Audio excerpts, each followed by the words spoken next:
My name is June Thompson, and I'm the second daughter of Marie and Lester Teuton. And their families, they're large families, both were raised here in Palatka, and they used to call Eureka God's country because it had so many things in it that they felt like were wonderful, and there was no place that they could think of that they would rather live. It was so beautiful and it had so many things to do.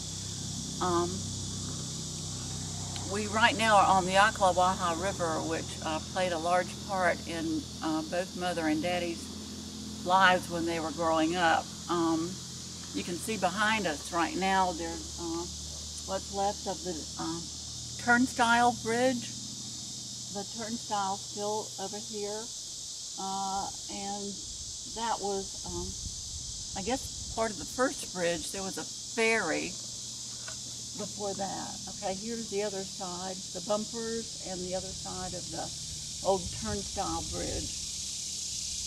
Before that was put in, there was a ferry, of which we're going to try to get a picture of that. Well, we have a picture, but we'll put it on this at some point.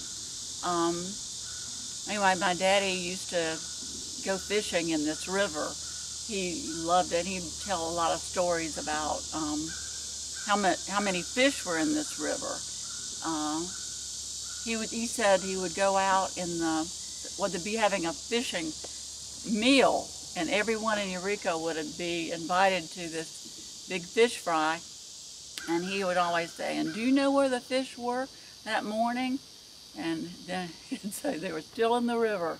And they would go out, several boats of them in, and they would catch a huge amount of fish, and they would be in probably within an hour or two, and they would have plenty of fish to feed all the people that were coming to the fish fry.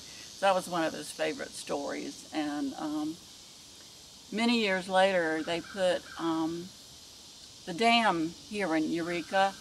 And he was always, I guess, so upset about the destruction that did to the fishing. And over time, there was like to try to get a mess of fish at all was difficult, you know, in like a day or so. Okay. And you said he was baptized? Yes, he was baptized in this river, so that was one thing that made the river so special to him. And there was a little church that used to be right up here that he used to go to, the little Baptist church. And his family owned a house that was very, very near the river, so he got to go fishing. Well, it was a farm, so he didn't get to go fishing near as much as he'd like to, but after all the work was done, then he would try to find time to go down and catch some fish. And you had the store? Yes, and my mother's family, the Flanagans, moved down in probably around 1929. My grandfather had been getting ill from the steel factories in Pennsylvania where he worked. So he came down to Florida. He was looking for a place to buy and raise his large family. So they bought a great big house. There had been a hotel at one time. It had also been Dr. Paramore's office at one time, and so his home and office. Right? And he had 2 stories. I think it's one of the biggest houses that was in Eureka, and so they wound up. The Flanagan family consisted of 10 children. They also had the store across the street, and that was the Eureka General Store. And they had some of everything in there, from like the old high-top shoes, the boot kind with the fancy heels, to feed. They had different kinds of feed there, and they had sugar.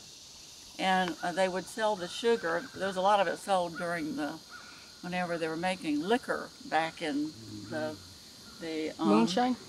In this area. Pardon? Like moonshine? Moonshine, that's right. Moonshine. Paramore's bought a lot of it. Yeah. Yeah. And so my grandfather would be selling big bags of sugar and whatever else would go into the moonshine out the back door of the store. And that's the only way the people, the revenuers, had a way to make money for their family at the time. That was during the Depression. And anyway, so the Eureka General Store was kind of the hub of where everybody met.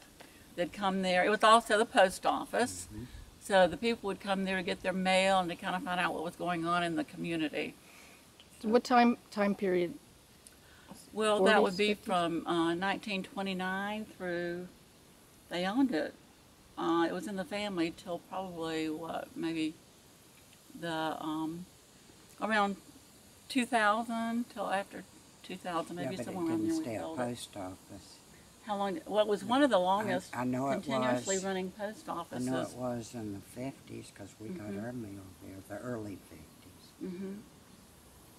Yeah, so after my grandmother was no longer able to run it, then Margaret, her oldest daughter, ran it for several years. So it, and Lake Kerr, that's here, was one of the post offices too.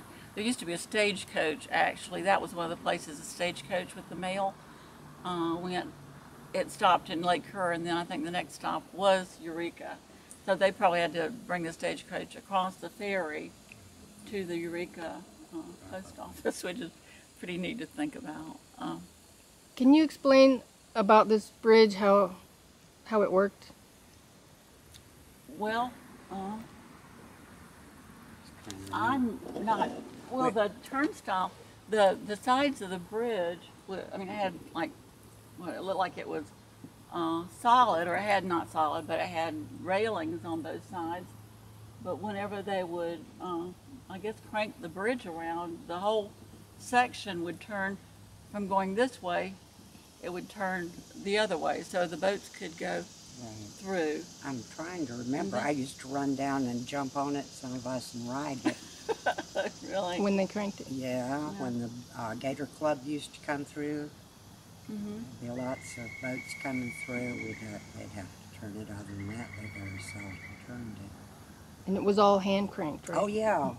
Yep, right in the center there's a thing, and they had a special tool that they put down around that steel ball-like thing, gear, and walked around it with like that axe handle-like thing.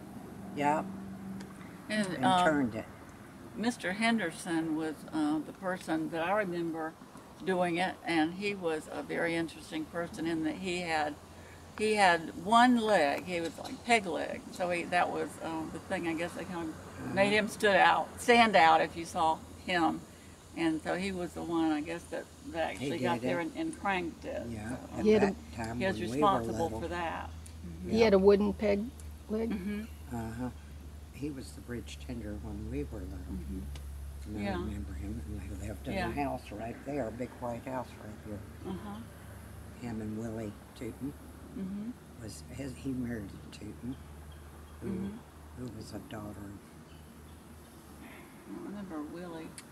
Yeah, she was Teuton. Yeah, well, he must have been then one of my grandfather's brothers. Brothers. Yeah, sure. You're right. I'm trying to remember who, but out of the same family. So what happened to the bridge? Oh, you want to tell Why her? don't you tell? Well, the bridge was removed from here, and it was still in such good shape, and it was one of only two. Well, I better wait on that. Anyway, it was removed from here. It was still in really good shape, and the Sharps Ferry Bridge was deteriorating and not very good, so they decided to move the Eureka Bridge up to Sharps Ferry to replace the bridge there. So that's what was done in the 1960s. Then here a few years past now, I guess maybe 10 years, 12 years ago, they built a new concrete bridge at Sharps Ferry, nice scenic drive, and they took the old Eureka Bridge that was then the Sharps Ferry Bridge, and they moved it over. We were able to save it because it's one of only two bridges like it left in the whole United States. It's of the War and Pony design, and that's how we were able to save it. And they made a walking bridge at Sharps Ferry right next to the concrete bridge that's there. So it's very scenic and a place Historic. for people to go and look. And this was removed because of the barge canal? Yes, Okay. yes. When they built we'll see it eventually, the Eureka Mountain. The